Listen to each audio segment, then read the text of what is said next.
ఢిల్లీలోని ఎర్రకోట దగ్గర బాంబు పేలుడు తర్వాత ఎన్ఐఏ దర్యాప్తులో ఎన్నో సంచలన నిజాలు బయటకొస్తున్నాయి. అవేంటి అంటే అసలు ఆ రోజు బాంబు పేలడం అనేది ఉగ్రవాదుల ప్రణాళికలో లేనేలేదు, ప్లాన్లో భాగం కానే కాదు. కానీ అది అనుకోకుండా జరిగిపోయింది, బై మిస్టేక్ అని చెప్తున్నారు. అసలైన వాళ్ళ ప్లాన్ ఏంటి అంటే జనవరి 26వ తారీఖున ఎర్రకోట దగ్గర బాంబుని పేల్చడం. ఈ ప్లాన్ మిస్ అయింది, ఈ ప్లాన్ అమలు సాధ్యం కాదు అని వాళ్ళు అర్థం చేసుకున్న తర్వాతే అక్కడి నుంచి ఆ బాంబుతో ఎటు కదల్లేక ఎటు తప్పించుకోలేక మనం ఎంతో పటిష్టంగా ఉన్న నిఘా వ్యవస్థను దాటి వెళ్లే అవకాశమే లేదు అని నిర్ధారించుకుని ఆ డాక్టర్ ఉమర్ అక్కడే ఆత్మాహుతి దాడి చేసుకున్నాడు. ఈ నేపథ్యంలోనే ఎన్నో విషయాలు వెలుగు చూస్తున్నాయి. అంతకు ముందు రోజే 7 ఉగ్రవాదుల్ని ఢిల్లీ పోలీస్ అరెస్ట్ చేసింది కదా, వాళ్ళ దగ్గర నుంచి కొన్ని ఎలక్ట్రానిక్ డివైజ్ని స్వాధీనపరచుకోవడం జరిగింది. వాళ్ళ దగ్గర స్వాధీనం చేసుకున్న ల్యాప్టాప్స్లో చాలా ప్లేసెస్ మీద వీళ్ళు రెక్కి నిర్వహించినట్లుగా వాటికి సంబంధించిన మ్యాప్స్ కానీ, టెంపుల్స్ యొక్క నమూనాలు కానీ, ఇవన్నీ కూడా చాలా పేపర్స్ వాళ్ళ ల్యాప్టాప్స్లో దొరికాయి.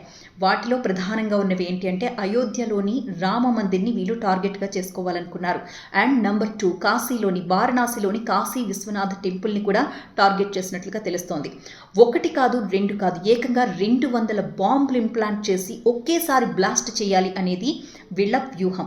అందులో భాగంగా ఢిల్లీలోని ఎర్రకోట, India gate, constitution club, Gauri Shankar temple, ప్రముఖ పర్యాటక ప్రాంతాలు, అలాగే మార్కెట్లు, రైల్వే స్టేషన్స్ ఇన్ని వాళ్ళ మ్యాప్స్లో కనిపించాయి.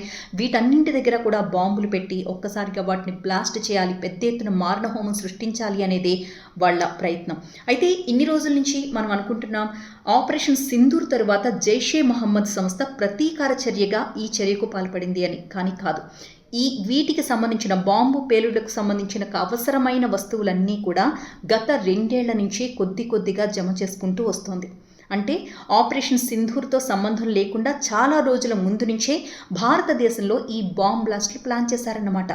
అందులో భాగమే పహల్గామ్ అటాక్. ఆ తర్వాత దేశవ్యాప్తంగా ఇలా మారణహోమం సృష్టించాలి, ప్రజల్ని భయభ్రాంతులకు గురి చేయాలి, ప్రభుత్వాన్ని బలహీనపరచాలి అనేదే ఈ ఉగ్రవాదుల కుట్ర. అనుకోకుండా జరిగిన సంఘటనతో ఇంత పెద్ద ఉగ్ర కుట్రను ఛేదించగలిగింది ఎన్ఐఏ.